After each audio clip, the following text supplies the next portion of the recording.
منزل بسمل کے آنے والے ایپیسوڈ میں آپ دیکھیں گے کہ توقیر ابو کے لے کے آتا ہے معصومہ کے لیے اور اسے بات کر رہا ہوتا ہے تو معصومہ جاب کا ذکر کر دیتی ہے کہ وہ جاب کرنا چاہتی ہے۔ یہ بات سن کر تو توقیر کا موڈ ہی آف ہو جاتا ہے اور کہتا ہے کہ بھلا تمہیں جاب کرنے کی کیا ضرورت ہے۔ اسی بات پر توقیر اب معصومہ سے ناراض بھی ہو جاتا ہے اور ناراض ہو کر وہاں سے چلا جاتا ہے۔ اب معصومہ کی ماں پریشان ہوتی ہے اور معصومہ سے کہتی ہے کہ بھلا کیا ضرورت ہے یہ سب کرنے کی، مجھے لگتا ہے اس بار تو توقیر سچ مچ تم سے ناراض ہو کر چلا گیا ہے۔ معصومہ کہتی ہے ایسا ہو ہی نہیں سکتا، ان کی جو عمر ہے، اگر اس عمر میں کوئی جوان لڑکی ان کی طرف مسکرا کر دیکھ لے تو وہ کئی دنوں تک تو وہ نہیں بھول پاتے۔ میں ان کی جوان بیوی ہوں، بھلا مجھے کیسے بھول سکتے ہیں؟ خود دیکھ لیجیے، خود ہی یہاں پر واپس آ جائیں گے۔ اور جس طرح موسیٰ معصومہ کے بارے میں برا بھلا کہتا ہے اپنے باپ کے بارے میں، تو ریحام اسے سمجھانے کی کوشش کرتی ہے کہ جس زمین پر تم کھڑے ہو، جس گھر میں تم ہو، یہ سب تمہارے باپ کا ہے، ہمارا اس میں کچھ بھی نہیں ہے، تمہارے باپ کا ہی دیا ہوا ہے سب کچھ۔ اب بہت زیادہ غصے میں ہوتا ہے موسیٰ،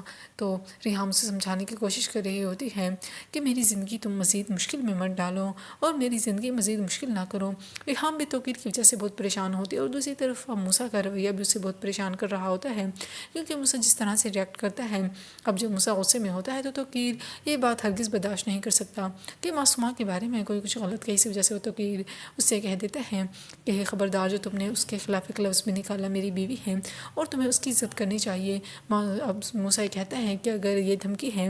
کہ ہم آپ کے گھر میں ہیں تو ہم یہ گھر چھوڑ کر ہی چلے جاتے ہیں، تو کوئی کہتا ہے بی رسپانسبل اور تم لوگ چلے جاؤ، مجھے کوئی فرق نہیں پڑتا۔